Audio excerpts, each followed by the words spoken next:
सिंध समेत मुल्क में गैर कानूनी तौर तरसियल अफगान पनाहगीरन समेत ॿियनि परॾेहनि खे मुल्क छॾण लाइ ॾिनल मोहलत ख़त्म थियण में कुझु कलाक रहिजी विया। सुभाणे खां ऑपरेशन थींदो। सिंध में अफगाननि समेत ॿियनि परॾेहनि जी वापसीअ जो अमल सुस्त रफ़्तारीअ जो शिकार। इस्लामाबाद में परॾेहनि जी वापसीअ लाइ मस्जिदनि मां ऐलान बि कराया विया। पंजाब पुलिस परॾेहनि जी नेकाली लाइ हिकमत अमली जोड़े छॾी। सिंध पुलिस तोड़े इंतज़ामिया गैर कानूनी परॾेहनि जी नेकाली लाइ के बि क़दम न खयां।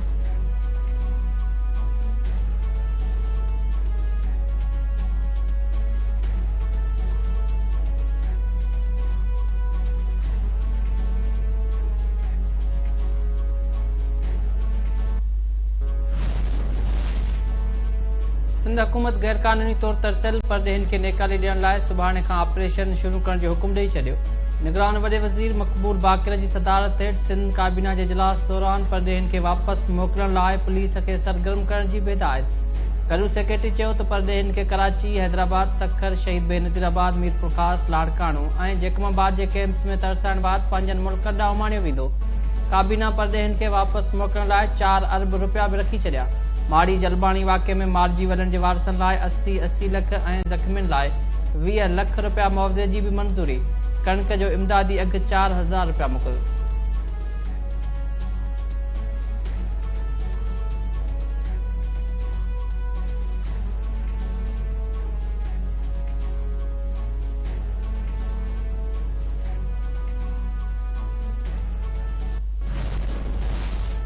सुप्रीम कोर्ट एहतसाब अदालतुनि खे नेब तरमीमुनि जे कलअदम थियण बाद बहाल रेफरेंसिस ते हतमी फ़ैसिलो करण खां रोके छॾियो। नेब तरमीमुनि वारो फ़ैसिलो मुअतल करण वारी इस्तदा रद्द। चीफ जस्टिस काज़ी फ़ाइज़ ईसा चयो आहे त नेब तरमीमुनि बाबति आयल फ़ैसिलो मुअतल न कंदासीं। अदालतुनि खे हतमी फ़ैसिले खां रोकींदासीं। नेब तरमीमुनि सां केर बि बरी नाहे थियो, रुगो फोरम तब्दील थियो आहे। ईंदड़ ॿुधणी प्रैक्टिस एंड प्रोसीजर एक्ट जे तफ़सीली फ़ैसिले बाद रखी वेंदी। तहरीक इंसाफ़ खे ईंदड़ चूंडुनि में हिसो वठण जी इजाज़त हूंदी। पीटीआई चेयरमैन जा हमदर्द बि चूंड विढ़ी सघनि था। इन खां वधीक ॿी कहिड़ी लेवल प्लेइंग फील्ड हुअणु घुरिजे। निगरान वज़ीर आज़म अनवर उल काकड़ चयो आहे त इलेक्शन कमीशन पीटीआई ते का पाबंदी नाहे ऐं पीटीआई ते पाबंदी हणण जो मैंडेट निगरान हुकूमत वटि नाहे ऐं नई हुकूमत अहिड़ो को इरादो रखे थी।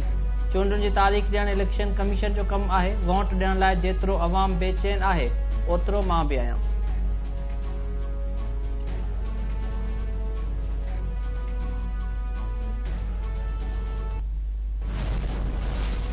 इलेक्शन कमीशन पारां कयल नईन तकबंदियुनि ते समूरे मुल्क में 287 एतराज़ दाख़िल।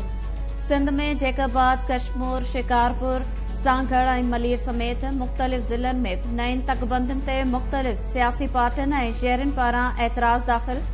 इलेक्शन कमीशन तकबंदियुनि ते दाख़िल करायल एतराज़नि ते ॿुधण लाइ 2 बेंचिस क़ाइमु। नईन तकबंदियुनि ते दाख़िल कयल एतराज़नि ते 1 खां 3 नवंबर ताईं ॿुधणियूं कयूं वेंदियूं।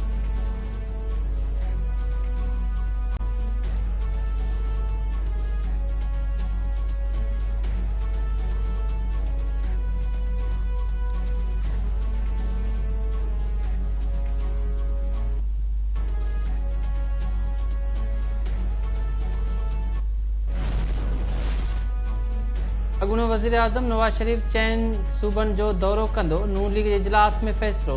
नवाज़ शरीफ़ जी सदारत हेठि नून लीग जे इजलास में अहम फ़ैसिला। नवाज़ शरीफ़ चइनी सूबनि जे दौरे दौरान टिकेट्स जी विर्छ ऐं पार्लियामानी बोर्ड जी निगरानी बि कंदो।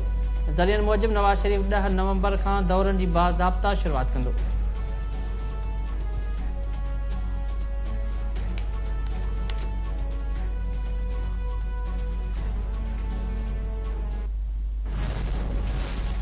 पीपी चेयरमैन बिलावल भुट्टो ज़रदारी सां बलोचिस्तान जे अॻूणे वॾे वसीर जाम कमाल, अॻूणे एमएनए आमिर मक्सी ऐं मेयर कराची जी मुलाक़ात। बिलावल हाउस कराची में थियल मुलाक़ात दौरान मुल्क जी सियासी सूरतहाल ते ख़यालनि जी ॾेवट। मुर्तज़ा वहाब पीपी चेयरमैन खे अवामी मसइलनि जे हल लाइ खयल क़दमनि खां आगाह कयो।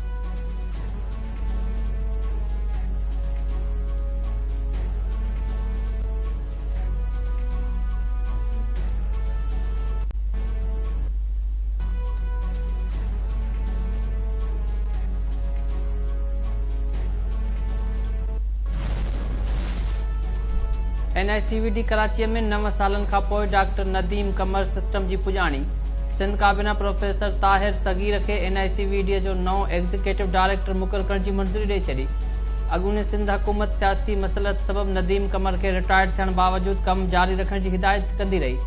सिंध जे निगरान हुकूमत 1.5 साल खां रुकियल मामलो हल करे छॾियो।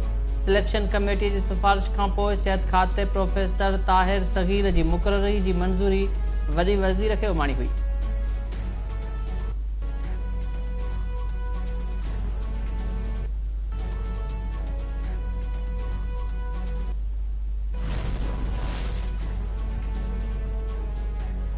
शहीद जान मोहम्मद महर जे क़त्ल केस में फरियादी गिरफ़्तार कयल 3 जवाबदारनि जी सुञाणप करे वरिती। 3 जवाबदारनि जो 164 जो बयान बि रिकॉर्ड। जांच ऑफिसर DSP अब्दुल कुद्दूस कलवड़ गिरफ़्तार कयल बशीर महर, शेरू शेख ऐं रमज़ान शेख खे सेकेंड जुडिशियल मजिस्ट्रेट ऐं सिविल जज जी अदालत में पेश करे कलम 164 जो बयान रिकॉर्ड करायो।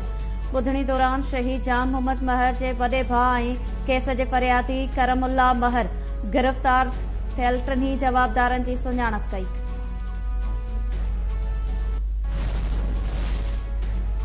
शहीद जान मोहम्मद महर जे क़त्ल खे 79 ॾींहं गुज़रण बावजूद मुख्य कातिल गिरफ़्तार न थी सघिया। सखर ऐं शहदाद कोर्ट में सहाफ़ियुनि जा एहतिजाजी मुज़ाहिरा। शहदाद कोर्ट में सहाफ़ियुनि कातिलनि जी गिरफ़्तारी लाइ एहतिजाजी मुज़ाहिरो कयो। सखर में सखर यूनियन ऑफ जर्नलिस्ट तरफ़ां 79 ॾींहं बि एहतिजाज ऐं अलामती बुख हड़ताल जारी।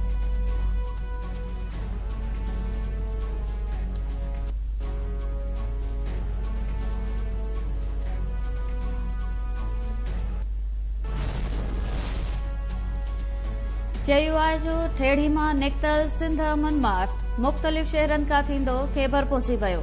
राशिद महमूद सूमरो चयो आहे त 15 सालनि खां सिंध वागुनि जे वात में आहे। अवाम जी मदद सां वोट ज़रिए हुननि खे शिकस्त ॾेई ख़ुशहाली आणींदासीं।